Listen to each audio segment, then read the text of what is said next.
Hello friends.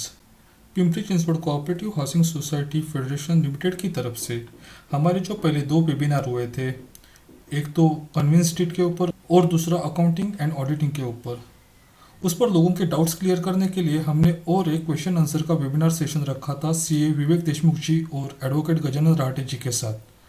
पेश है वही वेबिनार सेशन आपके लिए। हेलो सर, मैं प्रियंका जोशी बोल रही हूँ goodwill metropolis society Porwal road Lohegaon से। मेरे तीन सवाल थे। एक है common parking allotment be made by provisional committee during handover. ये कॉमन पार्किंग की अलॉटमेंट हो सकती है क्या प्रोविजनल कमिटी की तरफ से हैंडओवर के टाइम पे? And what is the process for allotment of common parking? और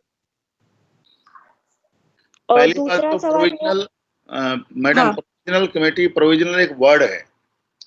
जो प्रोविजनल कमेटी या रेगुलर कमेटी होती है, दोनों के पास सेम पावर रहते हैं, कोई उसके अंदर डिफरेंशिएशन नहीं है। क्योंकि ओके। ये जो कमेटी है, इसको एज ए चीफ प्रमोटर इसको बनाता है, पहली बार में अपनी जिम्मेदारी लेता है। That is why we call it a provisional committee. इसका टेन्योर 1 ईयर है और नेक्स्ट जो है रेगुलर का 5 ईयर रहेगा। That is the only difference. This committee and regular committee has got the same power. तो सर ये मतलब करा सकते हैं कॉमन एरिया की पार्किंग जो अलॉट कराई है इन्होंने, वो करा सकते हैं? हाँ, क्यों नहीं। Yes. Sir Garg sir, okay मैं ऐड करूं? सर। मैं गर्ग सर, मेरा या आगे दो प्रियंका ये मैम, के मेंबर ऑफ प्रोविजन। हाँ जी। मैं एडवोकेट राहटे बोल रहा हूँ। गर्ग साहब का जो उसको ऐड करना चाहता हूँ। देखिए, हाँ अभी जी। Common parking hmm. Itself is saying it is common for all. Common, हाँ जी। हाँ, उसका यस सर। स्पेसिफाई करना, उसको स्पेसिफाई करना हम्म। मतलब सैंक्शन लेआउट के अगेंस्ट जाना है। ओके। हाँ, कॉमन में अलॉटमेंट अभी ये थोड़ा डिबेट का सब्जेक्ट है, बराबर? तो ओके। अगर for the sake of convenience hmm. अगर वो कर रहे हैं तो ठीक है, हम्म। लेकिन हम्म। कॉमन पार्किंग में किसी को किसी जगह पे किसी का ठप्पा नहीं लगा सकते कि ये प्रियंका जोशी का पार्किंग है, राईट सर. राइट? तो हा सर, कॉमन इटसेल्फ आमचा इज वाद कॉमन. याच गोष्टीवरनं होता. आमचा वाद याच गोष्टीवरनं होता की जर आमचे कोणी गेस्ट आले, जसं की मी बेसमेंट मध्ये पार्किंग विकत घेतलंय, तर आमचे कोणी गेस्ट आले तर त्यांना गाडी लावायला जागाच नाहीये, तर ऐका त्यांना ना, त्यांची common it is number common लावून. For members only, it is not for visitors. Okay, अच्छा, व्हिजिटरचं ते वेगळंच आहे visitor matter. Parking, common parking, it both are different. तुम्ही ओके सर. विजिटर पार्किंग साठी वेगळी अलॉटमेंट पाहिजे. कॉमन हे common. Priyanka madam, bylaws number 77 to 83 आप पढ़िए एक बार। जो ओके मॉडल सर. बाईलॉज हैं, बहुत ओके. बहुत बहुत सारे 90% सवालों के जवाब बाईलॉज में बहुत ब्यूटीफुली सिंपल लैंग्वेज में। Bylaws number 77 to 83। Okay sir, मैंने नोट कर लिया है. मैं ये फिर चेक भी करती हूँ डेफिनेटली. आपका क्वेश्चन हो, आप अगर सीएचएस ग्रुप में है, वहां भी हाँ जी. क्वेश्चन कर सकते हो। Okay sir. सर अगर सर ये प्रॉब्लम ये है कि अगर इन लोग ना मतलब उनको ठप्पा लगा के चाहिए, उनका नाम का ये लगा के चाहिए उन कॉमन एरियाज में, तो उसके अगेंस्ट हम लोग अभी क्या कर सकते हैं? ओके। हेलो. आपके पास जो अवेलेबल कॉमन स्पेस है, पहले हाँ जी. पार्किंग जो है, parking is a subject in the purview of managing committee. Okay. अगर आपके ओके. पास पार्किंग के नाम से कॉमन स्पेस है, तो पहले हाँ. तो एरिया की मार्किंग कीजिए कि लाइक ये 10 meter by whatever it is, mean 8 meter by 4 meter, something like that. वो आप मार्किंग कीजिए और हर एक ओके. स्लॉट को आप नंबर दीजिए।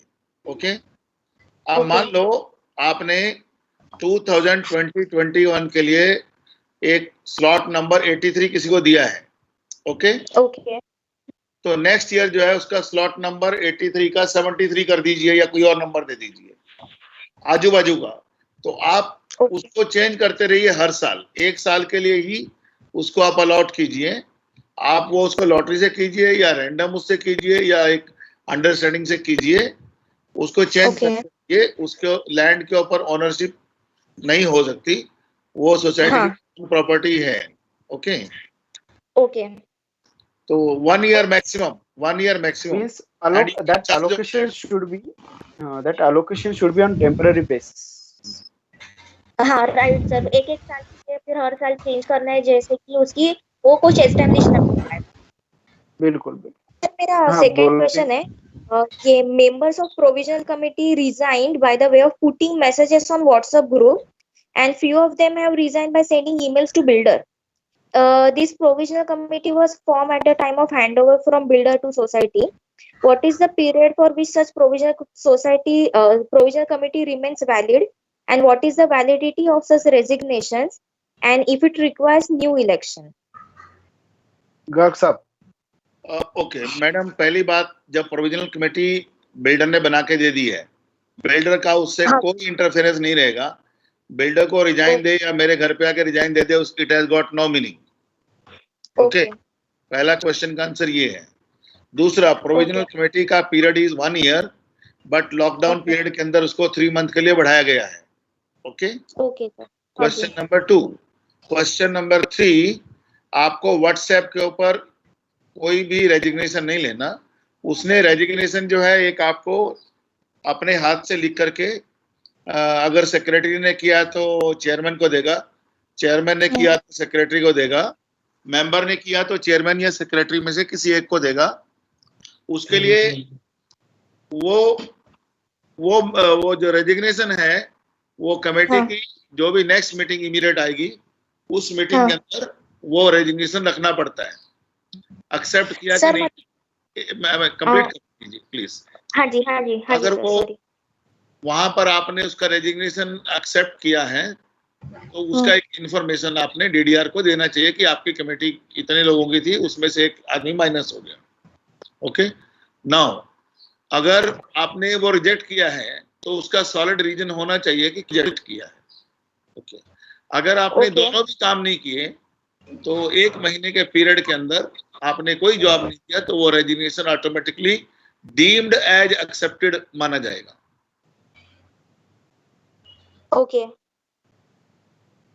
तो सर बेसिकली जब तक ये हैंड रिटन नहीं देते हैं, एक्चुअली प्रॉब्लम क्या है, चेयरमैन सेक्रेटरी ट्रेजरर साइन तो होना चाहिए ना, बिना साइन के तो कोऑपरेटिव में भी नहीं चलता है। सर ये तीनों ने रिजाइन कर दिया है, चेयरमैन सेक्रेटरी ट्रेजरर सबने रिजाइन कर दिया है, और बस 2 मेंबर बचे जिन्होंने कुछ रेजिग्नेशन वगैरह नहीं डाला है। तो उनको कुछ पावर होती है क्या इनकी, मतलब उन्होंने कलेक्ट करना चाहिए हैंड रिटन जो रेजिग्नेशन है वो? अभी ये थोड़ा सा ज्यादा डिटेल में समझना पड़ेगा आपका केस।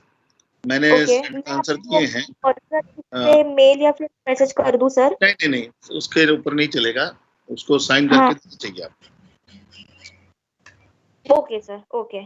और ये मुझे पूछना था कि फ्लैट साइज के हिसाब से मेंटेनेंस चार्जेस अलग अलग करते मतलब होता है अभी, कि सबके लिए एक ही मेंटेनेंस चार्ज होता है? मैडम, इसके लिए हमने एक बहुत स्पेशल प्रोग्राम विवेक सर ने किया था अभी। विवेक सर, आप आंसर देंगे अभी इसका? जो मेंटेनेंस चार्जेस है वो आपको एरिया बेसिस पे जो चार्जेस है वो फंड है, जो भी आपके सिंकिंग फंड है, मेजर रिपेयर फंड है, रिपेयर फंड है, वो आपको खाली एरिया बेसिस पे लेने हैं। दूसरा इंश्योरेंस है, एनी टैक्स है, वो एरिया बेसिस पे लेना है, बिल्ट अप एरिया के बेसिस पे लेना है, और बाकी की जो भी चार्जेस है वो आपको इक्वली लेना है, irrespective of the size of the flat. Okay, for example sir इसमें कुछ आप एग्जांपल दे सकते हो, ये कौन से चार्जेस होते हैं बाकी सारे? बाकी सारे जो सर्विसेज आपने को लगता है ना, जैसे कि इलेक्ट्रिसिटी हो गया, हाउसकीपिंग हो गया, सिक्योरिटी हो गया, तो इसके लिए कंट्रीब्यूशन मेंबर से आना है, that should B divided equally. Yes, budget आप जो प्रिपेयर करेंगे साल से पहले, तो कुछ चार्जेस का कुछ तो बेसिस होना चाहिए ना, कि भाई 1000 रुपीज लेना है या 5000 रुपीज लेना है।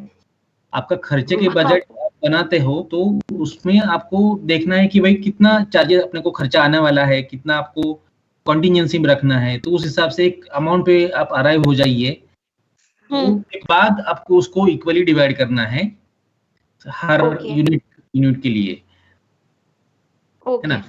उसमें खाली दो या तीन एक्सेप्शन है जो जिसको आपको डिवाइड करना है फ्लैट के बिल्ट अप एरिया के हिसाब से। उसमें दो है, इंश्योरेंस है, जो अगर इंश्योरेंस आप लेते हैं बिल्डिंग का, स्ट्रक्चर का, इंश्योरेंस को हाँ आपको डिवाइड करना है बिल्ट अप एरिया के हिसाब से। और एनी टैक्स जो होता है उसको भी आप ये कर सकते हैं। तीसरा आता है आपके जो भी सिंकिंग फंड है, रिपेयर मेंटेनेंस फंड वगैरह, जो भी फंड डिस्क्राइब किए हैं बायलॉज में, तो उसको भी आप हाँ बिल्ट अप एरिया के हिसाब से डिवाइड कर सकते हैं। इसके अलावा बाकी सब के चार्जेस है, जो भी एक्सपेंसेस है, जो भी मेंटेनेंस आप कलेक्ट कर रहे हो, दैट शुड बी इक्वल हाँ for all the units. Okay चलेगा sir, thank you so much. ठीक है। Hello hello hello Yes. Hello नमस्कार, नितीन दीक्षित बोलतोय डायनेस्टी कोऑपरेटिंग हाऊसिंग सोसायटी. माझं एकच क्वेश्चन आहे. आपण क्वार्टरली मेंटेनन्स घेतो सोसायटीमध्ये, आणि ज्यांनी कोणी मेंटेनन्स वेळेवरती भरलं नाही त्यांना आपण एक जी गव्हर्नमेंटने डिस्क्राईब केलेली फाईन आहे ती आपण लावतो. माझा Okay. क्वेश्चन असा आहे की ह्या मेंटेनन्स व्यतिरिक्त बऱ्याच गोष्टी आपण फाईन म्हणून लावतो, जसं नो पार्किंग आहे, जे एजेम मध्ये रिझॉल्युशन झालेले आहेत, किंवा पाण्याचा नळ उघडा ठेवला, पाणी खूप वाया घालवलं म्हणून आपण काही फाईन लावतो. तर हे जे फाईन असतात त्यांना काही टाइमलाईन नसतं की कधीपर्यंत त्या रेसिडेंट्सनी किंवा मेंबरनी भरायचं आहे. तर ह्याच्यावर आपण काही फाईन लावू शकतो का, आणि तो लिगल आहे का?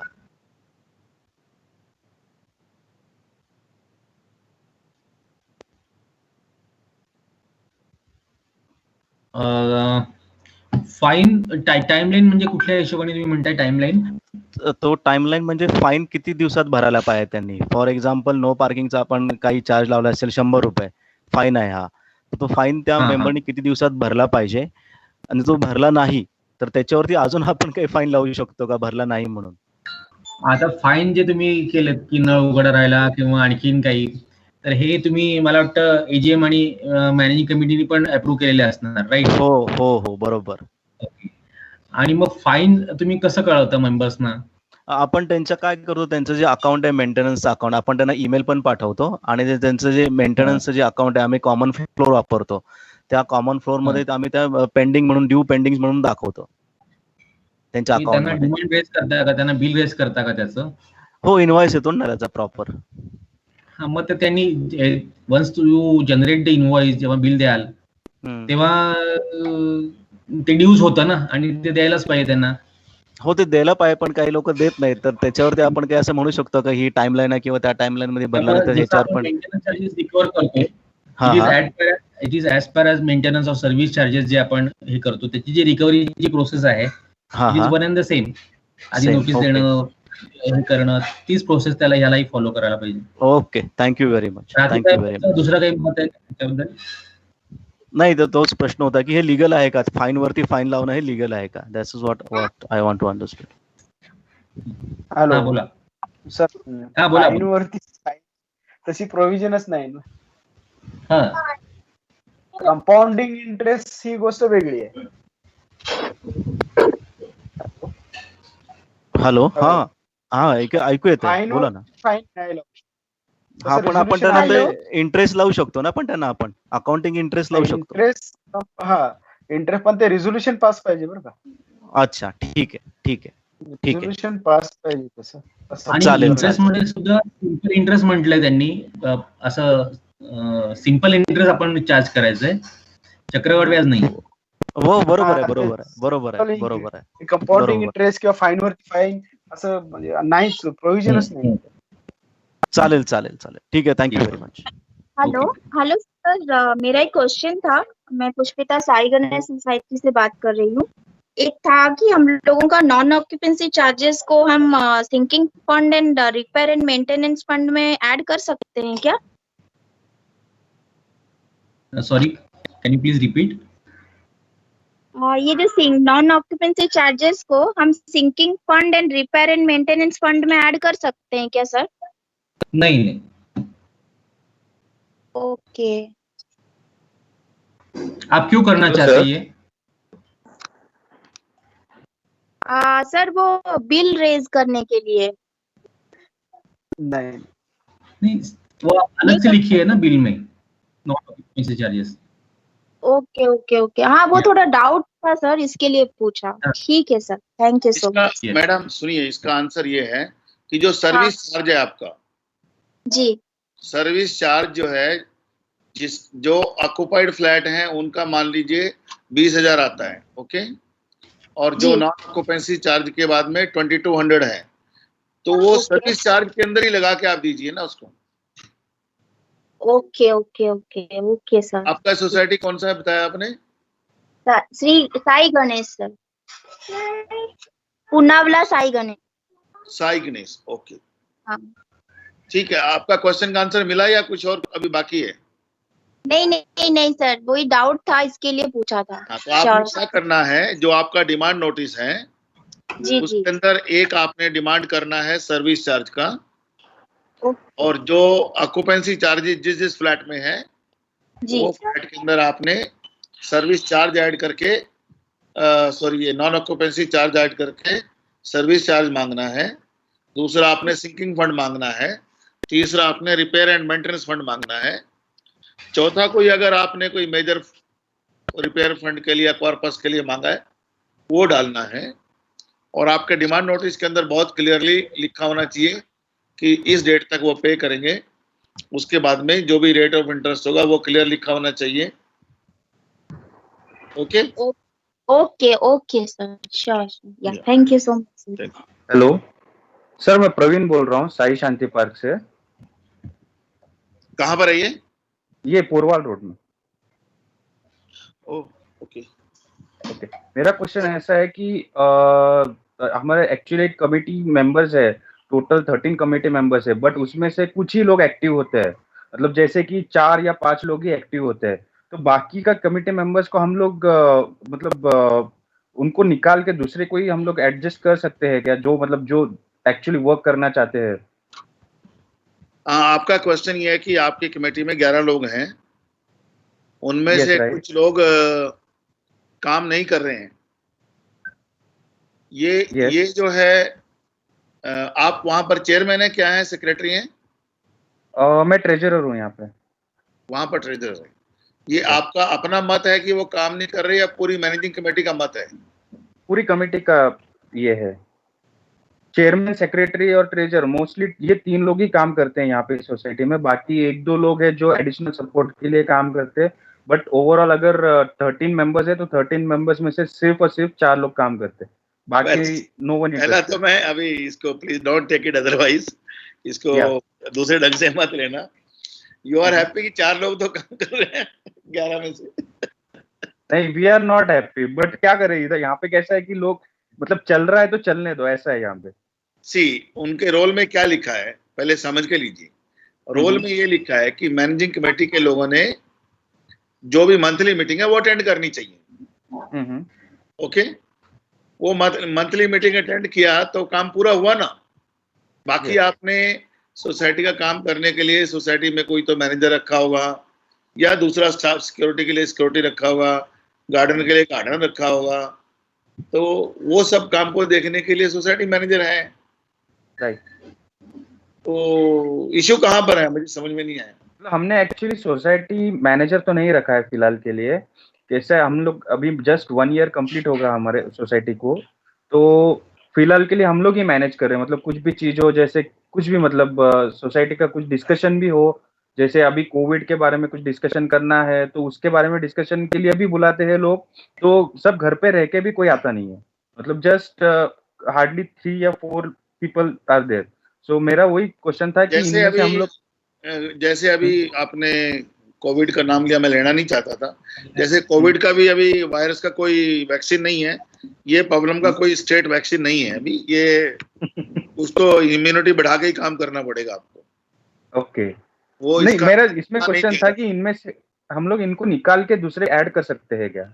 हाँ, ऐसे निकाल, मैंने फिजिकली तो नहीं निकाल सकते ना, प्रोसीजर है। ओके। वो प्रोसीजर में जाना पड़ेगा ना सर। वो अगर पहले आपके पास दूसरे लोग आने चाहिए, उनकी तैयारी करो, फिर निकालने की बात करो। आप इनको निकाल दो, आपकी कमेटी डिस्टर्ब हो जाएगी। हेलो सर, इसी से Thank रिलेटेड you, मेरा sir. एक सवाल था। मैं गुंजन बात कर रहा हूँ कि हमारे यहाँ एजीएम होती है सर, हर एजीएम में हमारे यहाँ 5 या 6 लोग ही अटेंड करते हैं, बाकी रेंट पे दिए तो वो लोग आते नहीं है। तो इनएक्टिव मेंबर 5 साल में वो हो जाते हैं, तो उनके क्या क्या राइट्स नहीं होते हैं सर सोसाइटी में एज अ इनएक्टिव मेंबर? मुझे लगता है जो 154B का प्रोविजन आया है, ये एक्टिव नॉन एक्टिव का कॉन्सेप्ट है नहीं अभी। फिर भी मैं डबल श्योर तो नहीं हूँ, बट 90% बोल सकता हूँ कि एक्टिव नॉन एक्टिव का कॉन्सेप्ट नहीं है, जिसमें ये लिखा था कि मैंडेटरली 5 ईयर में एक बार ही उनको आना चाहिए, नहीं तो नॉन एक्टिव हो जाएगा। बट वो पेमेंट कर रहा है तो एक्टिव रहेगा ना, आप क्या करोगे उसका? वो क्लॉज कोई खास फायदे का नहीं है अपने लिए। ओके कितने लोगों की सोसाइटी है सर? टोटल अभी 48 मेंबर्स की सोसाइटी, 48 फ्लैट्स है कमेटी मेंबर कितने हैं? सर। कमेटी में 3 है, ट्रेजरर, चेयरमैन और सेक्रेटरी, और बाकी 7 लोग मैनेजिंग कमेटी में। नहीं यार, मैनेजिंग कमेटी में सब चेयरमैन सेक्रेटरी भी तो मैनेजिंग कमेटी का पार्ट है ना, तो मैनेजिंग हाँ सर, कमेटी उनको मिला के कुल कितने लोग हैं? सर टोटल अभी 9 लोग हैं, 7 और 3, हाँ 10 लोग हैं टोटल। 48 में से 10 लोग हैं। तो इसका मतलब आपकी एजीएम एसजीएम में आपके मैनेजिंग कमेटी के लोग भी नहीं आते? नहीं, मैनेजिंग कमेटी के लोग कुछ कुछ आते हैं, कभी कभी कुछ कुछ नहीं आते, लेकिन वो 10 को छोड़ के बाकी लोग जैसे है तो नहीं आते हैं। तो टोटल हमारा एवरेज स्ट्रेंथ है वो 6 मेंबर 7 मेंबर ऐसा ही होता है। नहीं, आप मैनेजिंग कमेटी के लोगों की गिनती में क्यों नहीं पकड़ रहे? मुझे समझ में नहीं आ रहा। एजीएम में पकड़ते कितने लोग आते वो हैं? आते नहीं है सर, वो आते नहीं है। सर आप देखिए, आप जितना अच्छे से क्वेश्चन पूछेंगे उतना अच्छे से जवाब मिलेगा जी सर। एक अगर हेड काउंट लें उस रूम के अंदर जितने में एजीएम में लोग अटेंड करने आते, कितने आते हैं? मैनेजिंग कमेटी 9 मैनेजिंग कमेटी वो मत बोलिए, कितने लोग होते हैं? सर टोटल 6 लोग हैं, 7 लोग, जैसे लास्ट टाइम था तो 7 लोग ही थे। तो उस केस में फिर क्या करें? 7 लोग थे माने 20% के आसपास। हाँ बस यही स्ट्रेंथ रहती है सब जगह, यही हाल है। अभी थोड़ा आप लोगों को ये कीजिए, मोटिवेट कीजिए आने के लिए। मीटिंग से पहले थोड़ा बातचीत कीजिए लोगों के बीच में, है ना। ये तो थोड़ा एचआर का सब्जेक्ट है अभी, लीगल तो इसमें कुछ नहीं कर सकते आप। Okay, hardly you can do anything legal on that, क्योंकि अगर सर नाश्ता पानी रखिए, 80% लोग आ जाएंगे। हाँ चलेगा चलेगा, चलता है। हाँ, नाश्ता पानी चलता है एजीएम के लिए। चाय नाश्ता लंच डिनर रखिए तो मीन इसका कोई लीगल आंसर नहीं है हमारे पास, क्योंकि वो 20 के नीचे अगर है तो आप आधे घंटे का ब्रेक लेकर के मीटिंग चालू कर सकते हैं। जो मीटिंग के अंदर 7 लोग आए या 40 से 40 आ गए, जो डिसीजन उन 7 लोगों ने किया है वो 40 के ऊपर बाइंडिंग है बाय लॉ। वो ये नहीं कह सकता कि मैं मीटिंग में नहीं आया था। विशाल विस्के बोल रहा हूँ, latitude society secretary. Yes sir, hello sir. Hello, एक सिंपल क्वेश्चन था। एक यूनिट होल्डर है, फ्लैट होल्डर, जिसे मैंने अभी टेक्स्ट में भी किया था कि he is insisting of paying monthly maintenance rather than quarterly maintenance. वो बोलता है मैं पुराना मेरा स्टाइल है वैसे ही मैं पे करता था। अभी अगर सब लोग ऐसे करने लगे then it's a cooperative society, right? So how to handle such kind of personalities? And I think as far as I have gone through the kind of available provisions in the bylaws, I don't find anything which can impose somebody to pay, even though there is a AGM approval ki sabne quarterly payment karna hai. So how to handle with this? Because sometimes he talks about कि मेरा monthly income ही इतना है, मैं इतना नहीं दे सकता, कैसे कर सकते हैं? So we had an internal discussion in managing committee also कि भाई सब लोग ऐसा करने लगे तो हो ही नहीं सकता ना. We need something, please. Sir उसमें लीगल पॉइंट ये है कि जो एजीएम के अंदर पेमेंट का फ्रीक्वेंसी डिसाइड होगा, अगर वो मंथली है, क्वार्टरली है, हाफ ईयरली है या ईयरली है, वो एक बार एजीएम में पास हो गया तो that is binding on all of the people. अगर कोई उसको छोड़ के अलग ढंग से पेमेंट करता है तो जो भी डिलेड पेमेंट का इंटरेस्ट है वो एप्लीकेबल हो जाएगा।